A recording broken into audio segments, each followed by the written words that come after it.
রাগ হলে বা কষ্ট পেলে আমরা মুখে অনেক কিছুই বলি, কিন্তু জানো তো আমরা কখনোই নিজের মানুষের থেকে মুখ ফিরিয়ে থাকতে পারি না, যতই মুখে যাই বলি। তো রাধে রাধে বন্ধুরা, আজকে ভিডিওটা শুরু হলো। দেখো, একটা জিনিস দেখাচ্ছি তোমাদের, কাঁঠালের দানা। কাঁঠালের দানা দিয়ে তরকারি কিন্তু বেশ দারুণ লাগে খেতে। আজকে আমাদের সেটাই রান্না হয়েছে। আর এই দেখো ভাত ফুটছে, আর পটল ভাজা, আলু ভাজা তো দেখলেই, আর উচ্ছে রান্না হবে, তাও আবার দুরকম। এক উচ্ছে দুরকম ভাবে রান্না করতে হবে। আর বাইরে বেশ মেঘলা মেঘলা ওয়েদার, রোদ্দুরও উঠছে মাঝে মাঝে, আবার মেঘও করছে, আবার হালকা হালকা বৃষ্টিও হচ্ছে। কি যে হচ্ছে কিছুই বোঝা যাচ্ছে না। তো যাই হোক, রান্না খাওয়া এগুলো তো করতেই হবে, খেতে গেলে তো রান্না করতেই হবে। তো আমার শাশুড়ি মা আছে বলে, আমার শাশুড়ি মা কিন্তু অনেকটাই করে, অনেকটা বলতে বেশিরভাগটাই। তো দেখো উচ্ছে রান্না হচ্ছে। উচ্ছেটা এই উচ্ছেটা হবে এরকম ভাবে, এই দেখো হয়েছে অল্প তেল দিয়ে হালকা হালকা ভাজা, আর এটা হবে আলু দিয়ে তরকারি।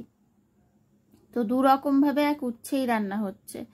সংসারে যে যেরকম খাবে তার জন্য সেরকম ভাবেই রান্না করতে হবে। তো আমরা মুখ ফিরিয়ে থাকি কাছের মানুষের থেকে ঠিকই, কিন্তু সময়তে যখন সেই কাছের মানুষটা কাছে আসে বা পাশে থাকতে বলে, তখন কিন্তু আমরা সেই পাশ থেকে সরে যেতে কিছুতেই পারি না। এইভাবেই মনে হয় ভগবান মানুষকে তৈরি করেছে, বিশেষ করে আমাদের মেয়েদের। রাগ হলে, মাথা গরম হলে অনেক কিছুই বলি, অনেক কিছুই ভেবে ফেলি, কিন্তু যখন সেই কাছের মানুষটা, সেই কষ্ট দেওয়া মানুষটাই আবার কাছে আসে, যখন পাশে আসে, তখন কিন্তু আমরা মুখ ফিরিয়ে থাকতে পারি না। এটাই নিয়ম। এটাকেই হয়তো বলে সংসার। সংসার এটাকেই বলে। এইভাবেই সংসার করে যাচ্ছি আমরা সবাই। তো এই দেখো পটল ভাজা হচ্ছে। এই ভাজাভুজি, ডাল, তরকারি এইসব দিয়েই খাওয়া দাওয়া। গরমের মধ্যে এসব খাওয়া কিন্তু বেশ ভালোই লাগে। আর আমাদের ঘরে ডাল হলে পরে সাথে আর একটু কিছু হলেই বেশ সবার সুন্দর খাওয়া হয়ে যায়। আর দেখো এই শ্যাম্পুগুলো কিনেছি, এই শ্যাম্পুটা আমার বেশ ভালো হয়, চুলের জন্য বেশ ভালো লাগে, আমার চুলের জন্য আমার বেশ সুইটেবল।